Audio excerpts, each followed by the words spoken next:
சாத்திரம் எத்தனாவது மந்திரம் படிக்கணும்? எத்தனை படித்தோம்? அருள் திரு அம்பலவான தேசிகர் அருளிய நமச்சிவாய மாலை 43 முடிச்சிட்டோம். எல்லாமே விளக்கம்லாம் சொல்லி முடிச்சிட்டேன். 44வது மந்திரம். நல்ல தவம்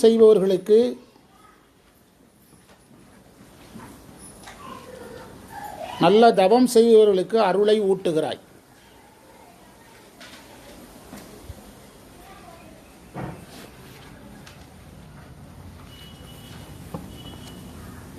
அவர்களுடைய ஆன்ம முனைப்பை அல்லது ஆன்ம சிற்றறிவை நீ ஏற்றுக்கொள்கிறாய்.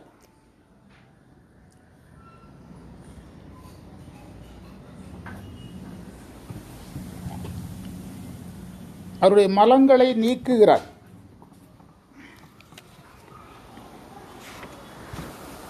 அவர்களுடைய மலங்களை நீக்குகிறாய்.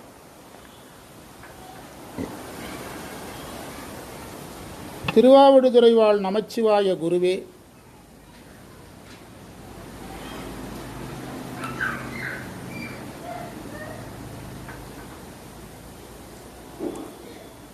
என்னை பிடித்திருக்கின்ற வினை மாசை நீ உணர்த்துகிறாய்.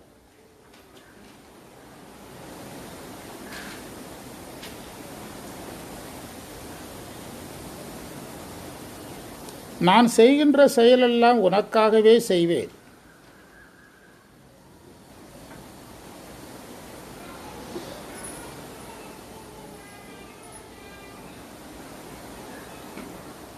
ஆனால் வினை பயன்கள் எனக்கு என்று கூறப்படுவது ஏன்?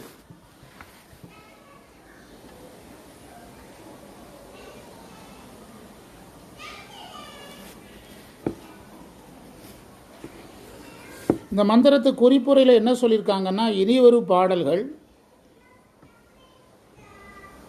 ஜீவன் முக்தர்களுக்கு பிராரத்த அனுபவம் சேராது என்று கூறுகிறது.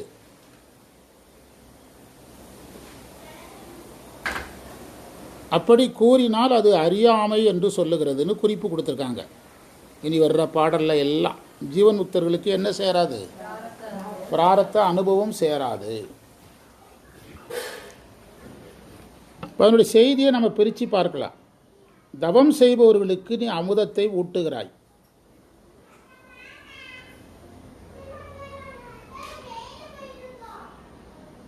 இங்கு அமுதம் என்பது அருளை குறித்தது.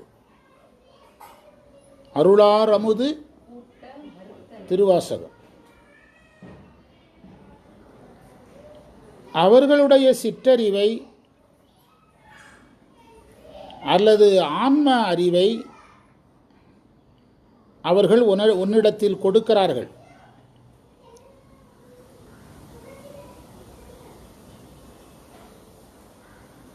நீ அதை ஏற்றுக்கொள்ளுகிறாய். அப்படின்னா என்ன அர்த்தம்னா, ஆன்மா ஏகனாகுதுன்னு அர்த்தம். அதனுடைய சிற்றறிவை தற்போதத்தை இறைவன்கிட்ட கொடுக்குதுன்னா சிற்றறிவு கெடுதுன்னு பொருள் எடுக்கக்கூடாது. சிற்றறிவினால் வரக்கூடிய முனைப்பை தான் அந்த ஆன்மா கொடுக்க முடியும். எதை கொடுக்க முடியாது? கொடுக்க முடியாது. ஏன்னா சிற்றறிவு கெடாது. சைவ சித்தாந்தப்படி சிற்றறிவு பேரறிவாகவும் மாறாது. என்னாகும்? வியாபக அறிவாக மாறும். மறந்துடாதும். சிற்றறிவு கெடாதுங்க. பேரறிவாகவும் மாறாது.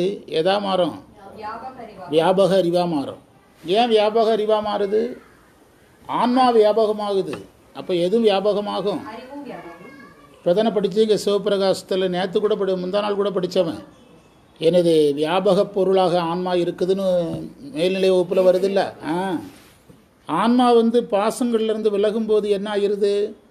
தன்னுடைய வியாபகத்தை அறியுது. அப்போ உயிர் வியாபகம் போகும்போது எதுவும் வியாபகமாகிரும். இந்த வியாபகங்கிறத சாமி கூட ஒப்பிட்டு குழப்பிட்டு இருக்கக்கூடாது. சாமியுடைய வியாபகம் வேறு, புரியுதா? ஆன்மாவினுடைய வியாபகத்தை மட்டும் சொல்லிகிட்டு இருக்கிறோம். அதை விட இறைவன் பெருசாக இருப்பாருங்கிறது இப்போ தேவையில்லை. இப்போ ஆன்ம போதத்தை இறைவன்கிட்ட கொடுக்கும்னா என்ன அர்த்தம்? அதனுடைய அறிவு என்னதான் விரிந்தாலும் யாருக்கு அடங்கிறோம்? ஆமாம். உயிர் தன்னுடைய வியாபகத்தை உணராத போது இறைவனுக்கு அடங்காது. தன்னுடைய வியாபகத்தை உணர்ந்து சிற்றறிவு பெருகும்போது அடங்கிடும். வித்தியாசமான ஒரு நிலை அது. நீங்கள் சின்ன பணக்காரனை விட பெரிய பணக்காரங்கிட்ட தான் பணிவு அதிகமாக இருக்கும். பணிவு அதிகமாக இருக்கும். உயிருக்கு கொஞ்சம் அறிவு இருக்கும்போது ஆடுது, நிறைய அறிவு இருக்கும்போது அடங்குது. வித்தியாசமாக இருக்குது பார்த்தீங்களா? திருவள்ளுவரும் அதனால தான் பெருக்கத்து வேண்டும் பணிதல், சிறிய சுருக்கத்து வேண்டும் உயர்வு அப்படின்னு ஒரு திருக்குறள் சொல்வார். நீ நல்லா பெரியவனாயிட்டாதுன்னா பணிஞ்சு போயிரு அப்படிம்பார். பெருக்கத்து வேண்டும் பணிதல். நீ சின்னவனாக இருக்கும்போது ரொம்ப பணியாத, ரொம்ப சின்னவனாக இருக்கிற ரொம்ப பணிஞ்சால் மேலும் பணிய வச்சுருவாங்க. பெருக்கத்து வேண்டும் பணிதல், சிறிய சுருக்கத்து வேண்டும் உயர்வு. நம்ம ஒரு ஏதோ ஒரு காரணத்தினால பணிஞ்சோம்னா மேலும் பணிய வைப்பாங்க. பணக்காரனை போய் நம்ம பணிய வைக்க முடியுமா? ஆனால் ஒரு ஏழை ரொம்ப பணிஞ்சான்னு வச்சுருங்க, மேலும் பணிய வச்சுருவாங்க. நீங்கள் ஜாதி காரணமாக பொருள் காரணமாக நீங்கள் ஒரு பணக்காரன் வீட்டில் போய் தரையில் உட்காந்திங்கன்னா அவன் எந்திரி சேரில் உட்கார அவ்வளோ ஈஸியாக சொல்ல மாட்டான். எதில் இருக்கிறத தான் விரும்புவான். ஆனால் நல்ல பணக்காரன் அப்படி விரும்ப மாட்டான். நல்ல பணக்காரங்க என்ன செய்வாங்க? சேரில் உட்காருங்க சார் என் கேளு. அப்போ நம்முடைய அடிமைத்தனத்தை நம்மளே காட்டக்கூடாதுங்கிறது யாருக்கு? ஏழைக்கு. வள்ளுவர் சொல்கிறார், உன்னுடைய அடிமைத்தனத்தை யாரே காட்டாத. பெருக்கத்து வேண்டும் பணிதல், சிறிய சுருக்கத்து வேண்டும் உயர்வு. நீ ஏழையாக இருந்தாலும் கம்பீரமாக போய் உட்காரு அப்படின்னா அதுக்கு அர்த்தம். இப்போ பணக்காரங்க ரெண்டு வகை இருக்காங்கல்ல. பக்குவப்பட்ட பணக்காரன், பக்குவப்பட்ட பரம்பரை பணக்காரன் தான் பக்குவமாக இருப்பான். பக்குவப்படாத பணக்காரன் நம்ம யாராக இருக்கிறத விரும்புவோம். நண்பர் ஒருத்தர் ஒரு தாழ்த்தப்பட்ட சமூகத்தவர்கிட்ட கற்றுக்கிட்டார், இந்த இசைக்கலையை கற்றார், கிராமிய இசைக்கலையை. அவரை கூப்பிட்டுட்டு பெரிய பெரிய கவுண்டர் வீடுகளுக்கு போனால் அவர் ஒரு 30-40 வருஷமாக கவுண்டர் வீட்டில் தரையில் உட்காந்து பழகிட்டார். இவர் போன உடனே சோபாவில் உட்காந்துருவார். என்னுடைய நண்பர் இவருக்கு படித்து கொடுத்த வாத்தியார் அதில் உட்கார மாட்டார். ஆமாம், கையை பிடிச்சி கொடுத்தாலும் கீழே வச்சு உட்கார். ஏன்னா 40 வருஷமாக அடிமையாக இருந்து பழகிட்டார்.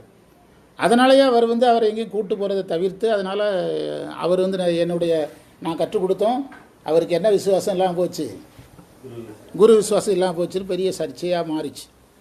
ஆனால் அவர் எல்லாம் அந்த கலைகளையெல்லாம் அவர்கிட்ட கட்டாலும் எதை கொண்டு வர முடியல. அந்த தன்னை உயர்த்தி கொள்கிற இடத்துக்கு அவரை கொண்டு வரும் அடிமை பண்பு ஓவராயிட்டு, ரத்தத்தில் பதிஞ்சிட்டு.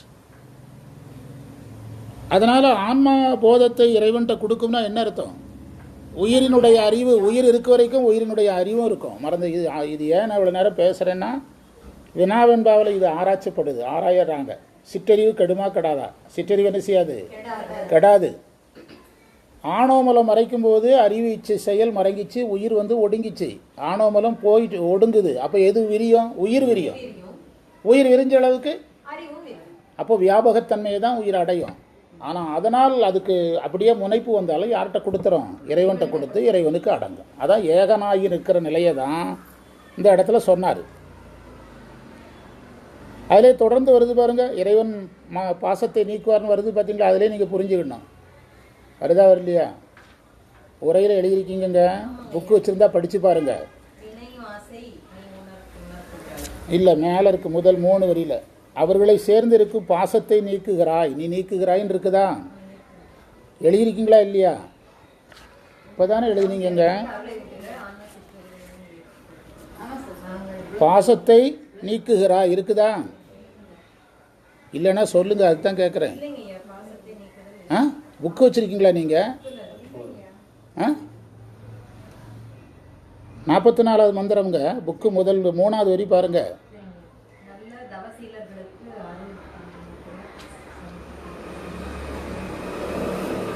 மலப்பிடிப்பை போக்குவாயின்னு 3வது வரியில் இருக்கா இல்லையா? அதைத்தானுங்க நான் 40 தடையாக சொல்லிகிட்டு இருக்கிறேன். அதை ஏன் உங்கள்கிட்ட அவ்வளோ அழுத்தி சொல்கிறேன்னா, அந்த உயிரினுடைய தற்போதும் வர்றதுனால சொல்கிறேன். தற்போதும் உயிருக்கு வரும்னு சொன்னால் பிரச்சனை இல்லை. இறைவன்ட்டு அது ஆன்மா கொடுக்கும்னு வருது, இறைவன் அதை வாங்குவார்னு வேற வருது. அப்போ அந்த இடத்துல என்ன நீங்கினாதான் இது சாத்தியம்? பாசம் நீங்கினால்தான். அதனால தான் அவ்வளோ நேரம் சொல்லிகிட்டு இருக்கிறேன். நீ அடுத்து வர்றாரு, என்னிடத்தில் இருக்கிற பாசங்களையெல்லாம் நீ எனக்கு உணர்த்துகிறாய். குறிப்பாக வினை குற்றங்களையெல்லாம் உணர்த்துகிறாயின்னு சொல்கிறாரு. ஏன் இந்த நிலைக்கு பிறகு வினையை பற்றி பேசுகிறாருன்னா, அவருக்கு வந்து குரு அருளால் சஞ்சித வினை போச்சுது. அவருக்கு என்ன வினை கிடையாது? ஆகாமிய வினை கிடையாது. பிராரத்த வினை உண்டு. பிராரத்த வினையினுடைய தாக்கத்திலிருந்து தவிர்க்கிறதுக்கு தான் அவர் சாதனங்களில் உட்கார்ந்துருக்கிறாரு. அப்போ அந்த பிராரத்த வினை அவருக்கு இருக்கும்போது அந்த நிலையில் இருந்து அவர் தன்னுடைய தற்போதத்தை யார்கிட்ட கொடுக்குறாரு? அதனால தான் அந்த இடத்துல எந்த வினையை எடுத்து சொல்கிறாரு? பிராரத்த வினையை எடுத்து சொல்கிறார். என்னுடைய வினை குற்றங்களை நீ எனக்கு உணர்த்துவாய்ங்கிறார். அந்த பிராரத்த வினைன்னு ஒன்று இல்லைன்னா அவர் யாராக இருக்க முடியாது, ஜீவன் முக்தராக இருக்க முடியாது. பிராரத்த வினை முடிஞ்சதுன்னா அந்த உயிர் கிளம்பிடும். இப்போ அதுக்கு பிறகு சொல்கிறார், நான் செய்கிறதெல்லாம் உனக்காகவே செய்கிறேன், நான் செய்கிற வினைகள்லாம் உனக்காகத்தான். அப்படின்னா என்ன அர்த்தம்னா, உனக்காக என்பதற்கு பொருள் உன்னை அடைவதற்காக எடுக்கணும். உனக்காக என்பதற்கு அடைவதற்காக பொருள் எடுக்கணும். இப்போ நீங்கள் இஸ்லாமியர்கள் நோன்புல அவங்க இதில் அறிவிப்பாங்க, நீங்கள் கவனிச்சிருக்க மாட்டீங்க. கவனிக்கிற பழக்கம் தான் நமக்கு கிடையாது யாருக்குமே. உனக்காகவே நோன்பு நோக்கிறேன் அப்படிம்பாங்க, கவனிச்சிருக்கீங்களா? 30 நாள் அப்படி தான் சொல்லுவாங்க மைக்கில், உனக்காகவே நோன்பு நோக்கிறேன் அப்படின்னு சொல்லுவாங்க. முதல் வரியே தான். அதுக்கு அவங்க பொருளும் அதுதான். என்னது? உன்னை அடைவதற்காக நோன்பு நோக்கிறேன்னு அர்த்தம். இவங்க நோன்பு நோக்கிறனாலும் அல்ல அப்படி தான் இருக்க போகிறாரு. நம்ம யாருமே இறைவனுக்கு வேலை செய்யலனாலும் இறைவன் எப்படி தான் இருக்க போகிறாரு? அவரே இருக்க தான் போகிறார். மாணிக்க வாசகரே வந்து நான் திருவாசகம் எழுத மாட்டேன்னா இவர் வந்து எழுத போகிறாரு. என்ன ஆகிற போகுது? ஒன்றும் ஆக போகிறது இல்லை. அதனால் அந்த நான் செய்கிற வினையெல்லாம் உனக்காகவே என்பது உன்னை அடைவதற்காகவே. ஒரு திருமுறை சொல்லி பார்ப்போமா? வாழ்த்தவாயும் மடநெஞ்சும். யாரை நினைக்க? எதற்காக நினைக்க? யோகம் செய்ய. யோகம் செய்து சுத்த நிலைக்கு போக. நீங்கள் எங்கே சுற்றினாலும் அப்படி தான் வந்து நிற்கும். வாழ்த்தவாயும் நினைக்க மடநெஞ்சும் தாழ்த்த சென்னியும் கரண்டு போயிடுச்சு. பரவாயில்ல, வாய்ப்பு நமக்கு இருக்குதுங்க. வாழ்த்தவாயும் நினைக்க மடநெஞ்சும் தாழ்த்த சென்னியும் தந்த தலைவனை. எதுக்கு தந்த தலைவனை? தந்ததே அவன்தான். அந்த திருமுறையிலிருந்து உள்ளே போங்க. நான் உனக்கு வேலை செய்தேன், தந்ததே யார் தான்? தந்த தலைவனை சூழ்த்த மாமலர் தூவி துதியாதே, நாம் உனக்கு மலரிட்டு வழிபடணும். எதற்காக? எனக்காக. அது அப்படி போய் திரும்பிக்கிடும். புரியுதா உங்களுக்கு? அதே நீங்கள் அங்கமாலை சொல்லி பார்த்தாலும் அதுதான். தலையை நீ வணங்காயினாலும் கண்கால் காண்மின்களோ செவிகள் மூக்கே நீ முரலாய் வாயை வாழ்த்து கண்டாய் நெஞ்சை நீ நெய்ய. அதுக்கு பிறகு தேடி கண்டு கொண்டேன். தேடி கண்டு கொண்டேன்னு சொல்லும்போதே இவ்வளவு செஞ்சது எதுக்காக? ஒன்றை பார்க்கறதுக்காக. புரியுதா உங்களுக்கு? அதுக்கு பிறகு என்ன சொல்கிறாரு? அதுக்கு பிறகு வரக்கூடிய பதிகங்களில் இருமாந்து இருப்பன்களோ ஈசன் பல்கணத்தில் எண்ணப்படுறது எனக்கு கிடைச்சிருக்குது. கடைசியில் ஞானம் வருது. உற்றார் ஆர்வலரோ உற்றார் ஆர்வ எனக்கு துணையாக கிடைச்சிருக்கிற. பயன் யாருக்கு? இதில் ஏதாவது சாமிக்கு ஏதாவது லாபமா? எந்த பயனும் கிடையாது இதில். அதனால தான் நான் உனக்காகவே செய்கிறேன் என்பதன் பொருள் உன்னை அடைவதற்காகவே.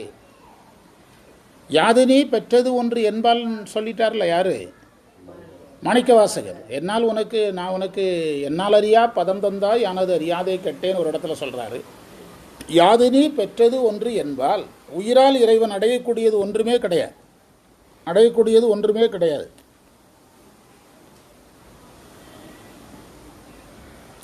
அதை அதில் பதிவு செய்தார். அப்படி இருக்கும்போது வினை பயன்களை எனக்காகன்னு ஏன் சொல்கிறாங்க? வினை பயன்கள் உயிருக்காக தான், பலன்கள் வினை பலன்கள் உயிருக்காகன்னு ஏன் சொல்கிறாங்கன்னு கேட்குறாரு. அதில் தான் அந்த நோட்ஸ் என்ன சொல்லுதுன்னா, ஜீவன் முக்தர்கள் வந்து தீவினை செய்ய போகிறது இல்லை. அவங்க பிராரத்தத்தை அனுபவிக்கும் போது புது வினைகள் செய்வாங்க. ஆனால் அதனால் அவங்களுக்கு என்ன வராது? ஆகாமியம் வராது. என்ற வினை உடலோடு ஏகும். யாருக்கு? அதைத்தான் இப்போ பேசிகிட்டு இருக்கிறோம். அவங்க வந்து நமக்கு புது வினை வந்துடக்கூடாதுங்கிறதுக்காக நல்வினை செய்யாமல் இருக்க முடியுமா? நமக்கு புதுசாக வேணா வந்துடும். கோயிலுக்கு போனால் ஒரு புண்ணியம் வந்துடும், பூஜை பண்ணால் புண்ணியம் வந்துடும். அதை செய்யாமல் இருக்க மாட்டாங்க. அதை செய்வாங்க.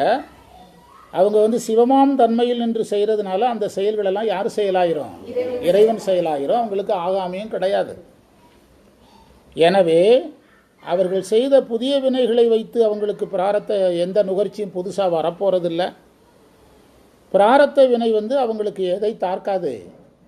உயிரை தாக்காமல் உடம்பை தாக்கி கழிஞ்சு போயிடும்.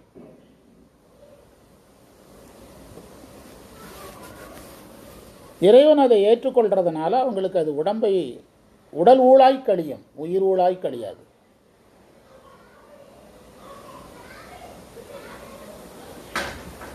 அந்த உடல் ஊழாய் கழிகிறதும் இல்லை அப்படின்னா அந்த ஜீவன் முக்தர் நிலைக்கு ஒரு முடிவு இல்லாமல் போயிடும்.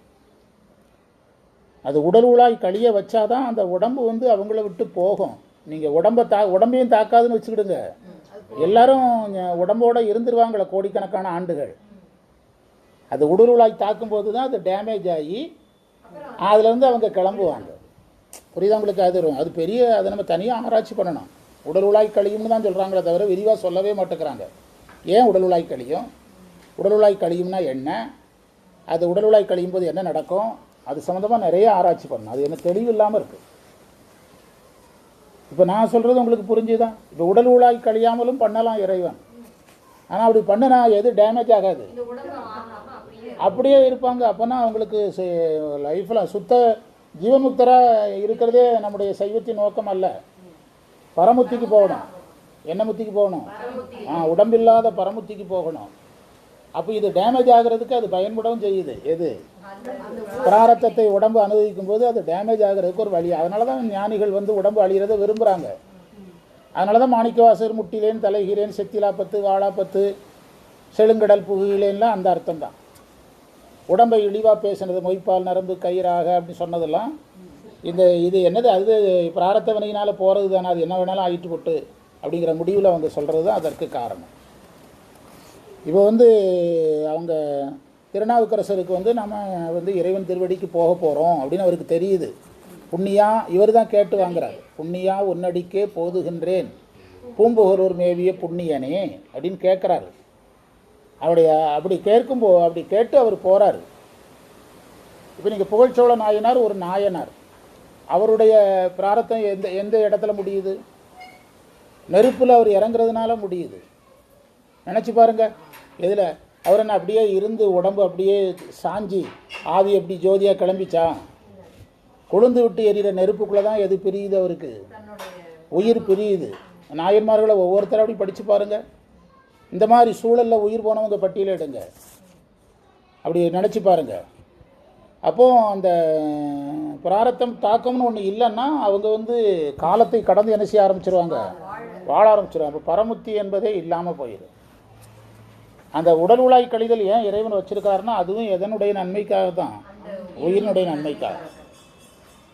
அதனால் இனி வர்ற இடங்கள்லாம் அவங்களுக்கு பிராரத்த அனுபவம் சேரும்னு யார் சொன்னாலும் ஏற்கக்கூடாதுங்கிறதுக்கு தான் பாடம். இந்த பிறவியில் அனுபவிக்கிறது உயிரை தாக்காது. இந்த பிறவியில் செய்த புது வினைகள் அவங்களுக்கு ஆகாமியமாக திரும்ப என்ன செய்ய போவதில்லை, வரப்போவதில்லை. ஏன்ற வினை உடலோடு ஏகும். அந்த வரியை மறந்துடாதீங்க. எதோட போகும்? உடலோட போகாதுன்னு சொல்லிடக்கூடாது. இந்த இடம் நீங்கள் லைஃப் லாங்க ஞாபகம் வச்சுக்கணும். ஏன்ற பிராரத்த வினை எதோட போகும்? உடலோட போகாது, உடம்பையும் தாக்காது அப்படின்னு சொல்லக்கூடாது. அப்படி சொன்னீங்கன்னா அது சித்தாந்தத்துக்கு மாறாக போயிடும். ஏறு வினை தோன்றில் அருளே சொல்லும். ஆகாமியும் வராது, பிராரத்தம் எதோட போகும்? ஆமாம், நீங்கள் அதுக்கு மாற்றாக ஒரு உரை சொல்லிடக்கூடாது. உடம்போட போகாது, உடம்பை தாக்காது. உடம்பை தாக்காதுன்னு சொன்னீங்கன்னா அது வந்து முரணாக போயிடும், சித்தாந்தத்துக்கு முரணாக போயிடும். உயிரை தாக்குமா தாக்காதாங்கிறது தான் என்னது? ஜீவன் முக்தன் எதில் பற்று இல்லாமல் இருக்கிறான்? அவனுக்கு உடம்பை தாக்கினாலும் ஒன்று தான் தாக்காமல் போகிற சைவ சித்தாந்த அடிப்படை கொள்கைக்கு எந்த இதுலேயுமே ஃபிட் ஆகாத ரமண மகரிஷியே உடம்பை கடந்து வாழ்கிறாரு. அவருக்கு ஆப்ரேஷன் நடக்கும்போது பாதிக்கலைங்கிறாங்க. சைவ சித்தாந்த அடிப்படை கொள்கையில் எந்த பேசிக்குக்கும் ஃபிட் ஆகாதவர் யார்? ஆமாம், அவரே வந்து உடம்பை கடந்து தன்னால் வாழ முடியுங்கிறத காட்டுறாரு. அப்படின்னா இவங்கெல்லாம் எப்படி இருப்பாங்க? அப்படி யோசித்து அதை பழகும். கொஞ்சம் திருவாசகம் படிச்சிங்கன்னா நிறைய பண்ணிடலாம்.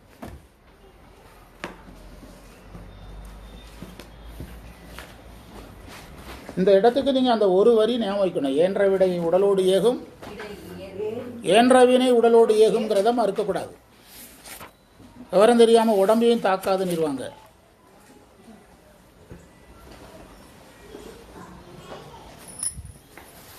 மெய்ப்பொருள் நாயனாரை நினைச்சு பாருங்க. மெய்ப்பொருள் நாயனாரை நினைச்சு பாருங்க. அவர் குத்துறாரு முத்தநாதன், கொலை செய்யப்படுறாரு. அவர் உயிரோட கொலை செய்யப்படுறாரு. அப்ப பிராரத்த வினை அவருக்கு எப்படி கடியுது பாருங்க, நினைச்சு பார்த்தா தெரியும்.